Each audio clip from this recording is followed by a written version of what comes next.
Hi, how are you? I'm very well. How's Boulder this afternoon? It's good. A little snowy outside, but good otherwise. Thank And you for how? having me. No, of course. How are you doing today? I'm doing good. Yeah, I'm excited to be here and excited to share. And yeah, thanks everyone for tuning in. Fantastic, fantastic. So I think it's, as I said, sort of a really good segue. We had some perspective there from Erin and Annie from the worlds of arts and research, academia, education, the education system with Erin as well. And I think I'm really excited this afternoon to draw on Laura's experience from the environmental sector, the work that spent many years in as a hydrogeologist, as a teacher, and then moving into more socially based work, and now culminating in really the creation of the Boulder Center for Resilience. Before we dig in, can you set the scene a little bit for us, in terms of your experience, Laura, and maybe sort of like your journey to today, just to introduce yourself? Yeah, sure. Well, I started off as a physical scientist, and over my career, I got more and more interested in some of the challenges that didn't seem to have technical or scientific solutions. One experience in particular that I had when I was working in India, I was working on water systems, working with water managers, and to really assess the water market and trying to come up with solutions. So we were working with people in the Ministry of Environment, water infrastructure managers, and communities. And so, I kind of had this moment where I was working in this Muslim community in one of the most impoverished areas in indoor India, and they are the kind of most downstream in the water system. Mm-hmm. So you could say their situation would be one of the most difficult. And the women in these communities were the ones collecting water and enlisting the children. So they were really the water managers for their community. And it was kind of disorganized, and they were going along, and these women really came together and they decided that they wanted to organize. So they self-organized, and they decided that they were going to have one woman at the end of each street, kind of these more of an alleyway with some lean-to structures, but their street no less. And they were going to organize. They were going to tally. They had a big rock at the end of the street, and they used another rock to make tally marks of who was getting water and how to distribute it. And with a little local support from a local partner, they formed an NGO and came up with a system to not only get paid for their work, but to be more organized. And so they were bringing in income for their community, providing them with more options. So I think, seeing this ingenuity and this human spirit of resilience on such a fundamental level, even in the most desperate of situations, really shifted things for me. So really understanding that by using this local knowledge, by listening to the people that are on the ground, day to day, they really have the solutions if we can help empower them to do that. So I really shifted, I was going through a shift, but this was really profound for me, and really looking more at that human focused kind of approach and a little less on the technical side. Technical solutions are still important, but this was my shift into that human-centered work. So it's kind of come to the culmination of the Boulder Center for Resilience, which is a combination of science and human-centered work. And so we work with people to help them facilitate what they're trying to accomplish. Incredible, incredible. Well, let's keep riffing on that. When we chatted yesterday, one of the things that struck me was how can we draw on your work as a resilience practitioner, and not least also your experience as a first responder, mm-hmm. to kind of plot a bit of a path through the current chaos. Mm-hmm. Let's pick up, first of all, in terms of that human-centeredness. And, it's something that we talk a lot about at Nobel. And that what I'm picking up there is the initial art of sensing and getting to understand a situation, its variables. It can be very easy to respond right now in the panic, in the chaos, as a leader of a team or within a team itself. And that ability, I think Rob was talking about it earlier, that ability to be present to the situation feels very, very significant, but is also significantly impacted when emotions are so high. how do we make sense of all of this? Can you share some both experiences and practices? Yeah, I mean, I think when it comes to sensing, I can speak a little bit from the kind of first responder piece, and then I can speak a little bit more to my resilience work. So as a first responder, I worked, well, it's all volunteer, our rescue team here in Boulder County, and you train, they're very, very dialed in, but we do mountain rescues. I no longer do this, but I did it for 7 years. And so when you're in a first responder mode, you're getting a call, there's an emergency, it's life or death, potentially. And so you're rushing to the scene, you're grabbing your stuff, you're getting there. And when you get there, everybody pauses, you take a pause, and even when it's life or death, that pause is super important, right? And so, you want to gain composure. You don't want to show up to a scene completely frazzled. You've got, potential patients there, family members. And so you really want to get grounded, take that pause, even if it's, 2 seconds. Some situations require longer pauses, but take that kind of quick pause, and you're really going, okay, assessing the scene safety. Is this safe for me to move forward? Looking at situational awareness. So what is the situation? And then communicating with your team before acting.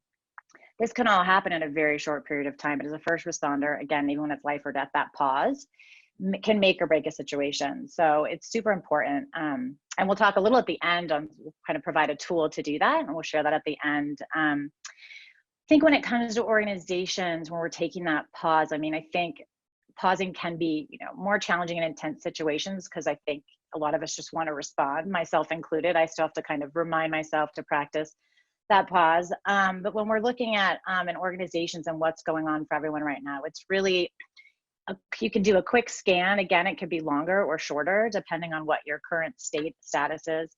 But we're kind of looking at kind of scanning, what are your assets? What are our systems and structures and processes? Are those working? Is there something that's glaringly standing out that's not working? Or is there something that's really working well that we want to heighten?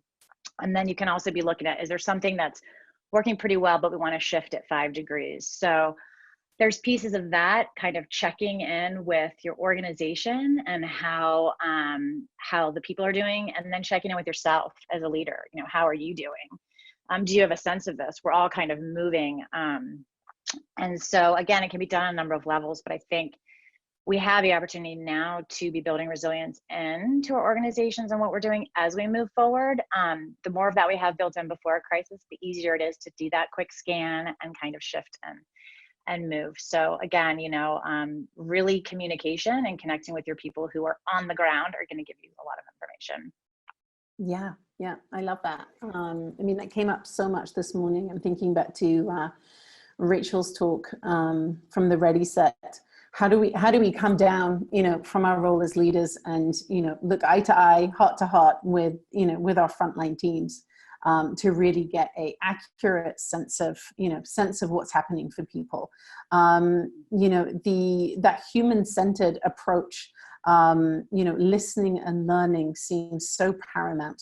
Can you tell us a little bit more, maybe there's another story in there as well, in terms of, the one you shared at the beginning. Yeah.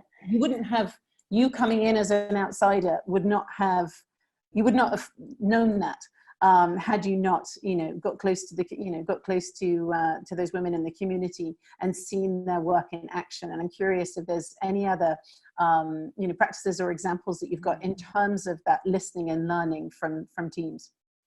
Yeah, I mean, sure. Yeah. I think that, whenever I would be working in a community or with an organization, the goal we always had was trying to build a common understanding.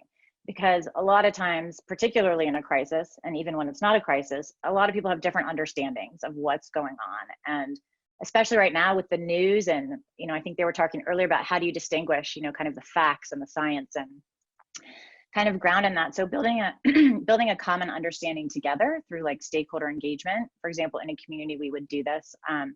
Bringing people together in a room that might normally not be talking, we brought together, high government officials, and we brought these women from this community in there to have a conversation, say, this is what's happening for us. And we saw these people's faces going, wow, we didn't really know, on some level we knew, but when you're in maybe not in person, but virtually at this point, connecting with people and kind of hearing what's going on for them, you just learn so much about what's happening. And, the people on the ground are going to have, that are working in this stuff day to day, are going to have innovation. They're going to have ideas, and they can support the leaders. So the leader doesn't need to be finding all of the answers, right? Because they're not going to have them. So it's really bringing that team together, and building that common understanding through, a number of different ways that you could do that. But it's really giving people a voice that haven't had one, and then providing yourself with a new perspective so you can move forward with more tools and information to make decisions. I love that. I mean, we'll get to the personal piece at the end, but sure. Taking that load off, not expecting yourself to have all those answers, I think is a key takeaway there. I want to draw on your experience, as an environmental, in the environment, and looking at ecosystems there. What can we, I think we heard from Annie there, that sort of these extraordinary times call for sort of, will give us the opportunity for extraordinary creativity and imagination. And I love that provocation. I'm curious if we apply that lens to nature, which has its, nature does resilience very, very well. Are there some examples, of nature's renewal cycle? It goes a little bit back to Rob's opening piece as well, that we can learn from right now? Yeah, I mean, I think generally speaking, resilience, the field of resilience is modeled off of ecosystem science. So very systems based. It's, when you look at nature, how things are, growing, regenerating. I think you had brought up the comment of after a fire, wildflowers bloom. And so, there is a process of regeneration, and sometimes there's loss in that. And in that loss, we look to how can we begin again in a different way. And I think it's approaching things differently. And nature certainly provides us a lot of examples of that. I think that, we have this regenerative piece in nature, and we're starting to see that more and more businesses are kind of bringing that into practice. And I think that, it's looking at the balance and of your organization, what's shifting, what can we move around, how can we continue to grow? And when we get to a point where we need to introduce something new, let's look for that. And I think it's about being really curious of what's out there, and allowing things to come to us instead of pushing forward so much in a lot of ways. So how can we be more in balance with harmony in nature and regenerative practices in our business? Yeah, I was just looking at some comments here. I mean, one of the things that's been so inspiring, the water in Venice is clear now. Oh yeah, there is hope and peace and joy in seeing some of those things. I want to move from sensing into responding, but perhaps, and what I learned from you yesterday, drawing on especially your background as a first responder, and I learned a new term yesterday, ICS. I'm going to get it wrong if I don't read it. Incident command systems. Mm-hmm. Incident command systems. What can we learn from those in terms of that vital piece, which it feels like we're in right now? If we move from sensing into that adaptation, we're in the pause mode and we're coming up with the plan. And I think that's, I'd love to hear a little bit about, your experiences there and what we can learn from the systems of first responders. Yeah, I can speak a little bit to that, and then talk a little bit about kind of organizations. So ICS, or incident, can't even say the word myself, incident command systems, was something that was put in place around disasters, so that we have operating procedures so that when something happens, we know how to act. And so it's a predetermined way to kind of assert authority. And when there isn't time to really have questions. So this is really set up in advance. Everyone's trained, they understand the structure, and they know their roles. And this works very well when everybody's trained and on the same page. There is space to move around in there and be innovative. And that really, ICS is like a federal kind of system. And as you dive down into the actual individual teams that are actually doing this work, it obviously is going to be contextualized, and there's going to be different things happening. So it holds a nice overall kind of command and control situation.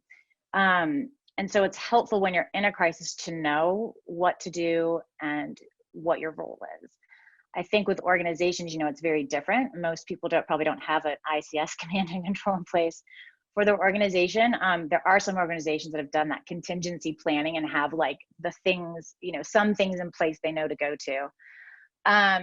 And I think that when it comes to organizations and a leader asserting kind of that command and control, I think it's very difficult to do, to be very in tune with their organization. There has to be a very robust flow of information from the organization, from across the organization. So it kind of goes back to that same point, is that we can learn from, and in certain times with these complex challenges, our teams are really critical to draw on. They're the ones that are going to help us move and shift in the changing times. And they have ideas and innovations to contribute. And they are the ones that are going to power the change that we need. So I think one other point on the ICS, when I was working in I was part of a team that responded to the 2013 floods. And we were working under this ICS command structure. And at this point, we were working with organizations we had never worked with before. The Army was there, we were there. We were in a helicopter and getting dropped off somewhere, and we couldn't even communicate. We had different communication systems, so we couldn't even communicate with the pilot to tell us, don't drop us off on this hillside. We ended up getting dropped off in a completely, wrong spot. So those command structures are helpful, and the on the ground, bottom up stuff is really key and really important for us to kind of keep in mind. Yeah. I mean, I'm thinking about Rachel, Rachel from Honey, who had gone remote overnight. And what I'm hearing in both of your experiences is the importance of shared language, shared tech, under absolute clarity in terms of technology, and also sort of a structure in terms of who's on point to do what. And, it seems, very, very simple and obvious, but again, in times that are greatly chaotic, when emotions are high, just coming back to these basics is even more important. Yeah, and I think, there are ways that, organizations can be setting things up, because we are going to be seeing, as we all are experiencing, and I think know at this point, we're going to be experiencing, more a frequency, an increased frequency and intensity of like extreme events. And so knowing those point people and who to talk to, and then really the communication with your teams is just number one. Yeah. Okay, I'm going to ask you one more question, then we're going to hit the floor with some questions that I can see are already coming in. Okay. We've gone from sensing, listening and learning from teams, really, as a leader, coming down, getting out into your community, getting out with your teams, seeing what's working, drawing from their experiences. What we've just heard here is the importance of that pause, of putting a plan in place and striving for absolute clarity. And really balancing, what I hear, Laura, is balancing that sort of command and control. That piece is important, but how can your teams, how can your organization also self-organize? And, once it's got that structure in place in terms of language, technology, roles and responsibilities.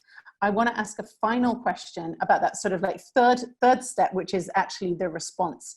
What can you share about the act of responding, or maybe scenario planning? That was another area that we talked about yesterday, through the lens of resilience. Yeah, so I mean, resilience building is really a long game, and it goes beyond an emergency. It's definitely something in an emergency. If you have that in place, you're going to be better off, and you can build resilience during an emergency, certainly. And I think that, as we're preparing to respond, or as we're responding, we really want to be thinking about kind of bouncing forward. We use that term in the kind of disaster community. So we don't want to build back the way we were. We don't want to go, oh no, everything's, a mess. Let's put it back the way it was, and in this situation, we're obviously being really pushed and asked to, we have to do it differently. It's very obvious in this situation. So how do we kind of bounce forward and kind of build back better? So this is an opportunity to kind of build in kind of some safe failures. So an example of that would be like testing out ideas in a small way, building some flexibility into your systems, being inclusive, and then kind of building that muscle memory of the pause. So if we can pause and then adapt and then respond, using our teams, I think we can, the number of plausible futures, like in scenario planning that you were talking about, is really distinct, to every organization and individual. And it really depends on how diversified you are, kind of potential pathways that you're open to, and really your ability to be flexible and adapt. So really, the more options we allow ourselves, the more choices we'll have. And those choices are important, especially when things kind of go south. If that answers your question. Yeah, no, absolutely. So let's go. I think we've got time for one question. I'm looking, there's a bunch of really good ones. I like this one. What's the best way to get from scarcity to creativity? From scarcity to creativity. That's a great question. I spent a lot of time kind of working on this. I mean, I think we have, to get from scarcity to creativity, well, there's things. So my teacher, who I have multiple teachers that advise me, has taught me about this kind of generosity loop. And so when we're looping, an example of looping with someone is like, you and I are talking right now, Sarah. And so like, I'm kind of feeding off your energy and you're kind of feeding off mine, right? And sometimes when you're in a conversation, there's a little bit of like it's not quite flowing, but if you can kind of breathe into, I'm kind of receiving Sarah and what she's, telling me, and I'm kind of putting my energy back out. So through kind of like, it's a little woo-woo, but this stuff is really important. That kind of energetic kind of looping, whether it's through generosity, whether you're helping somebody out, or whether it's through, there's a number of different ways. But yeah, really the generosity is one of the biggest pieces. So you're kind of looping that out. The more generous we are, the more flow we have with the people around us and what we're doing, that really spurs creativity. Yeah. Yeah. One more question, and I'm going to answer this question with an additional ask. So Jess had asked, how do you personally stay calm? And I think this would be a great way to wrap up our session today with, you mentioned at the very beginning, a somatic method, which I know is part of your work at the center. How do we've talked, throughout the day, about practical methods to get organized, create calm and chaos create calm amid chaos on our teams. As we start to think about leadership, the somatic work, reminding and reconnecting to our bodies, which are in fight and freeze and flight mode right now, is so important. Can I ask you to take us home with one of the methods that you use with your clients? Sure. So, we started off talking about sensing. And so, again, especially in a conference like this, and we're getting a lot of information in the world right now, we're getting a lot of information thrown at us. How can we take a pause? And so I want to do a short little body sensing exercise with us. And then I'm going to have Sarah throw a link in the chat so that there's some kind of follow up there. So yeah, I mean, for myself, I do this. It's kind of taking a pause. So I'm going to invite us all to, I'll walk us through it. And Sarah, if you'll join me too, and kind of taking a pause together. So, kind of, we want to feel into our body. At the end of the day, it's our bodies that are really, our nervous systems that are really dictating how we're going to be creative, how we're going to be open. So, okay, so we're going to kind of I invite you to close your eyes. I'm going to keep mine open. And just take a deep breath. And we really just want to check in with our bodies. So this isn't meant to fix anything or change anything. It's just to notice with what's there. So kind of checking in with our neck and kind of feel into that, and your shoulders and your chest. That tends to be my place that gets tight. So I'm just noticing, okay, it feels a little tight. And kind of go through the rest of your body, your belly, your legs, your feet. And when you find a place that feels a little bit, it might be tight, it might be sore, kind of whatever that feeling is, really take a moment and take 3 big breaths.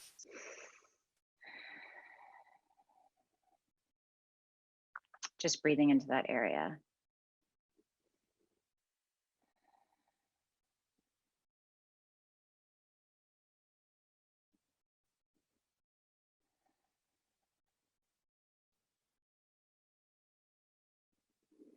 And you may notice that things shift. If they don't shift, that's okay.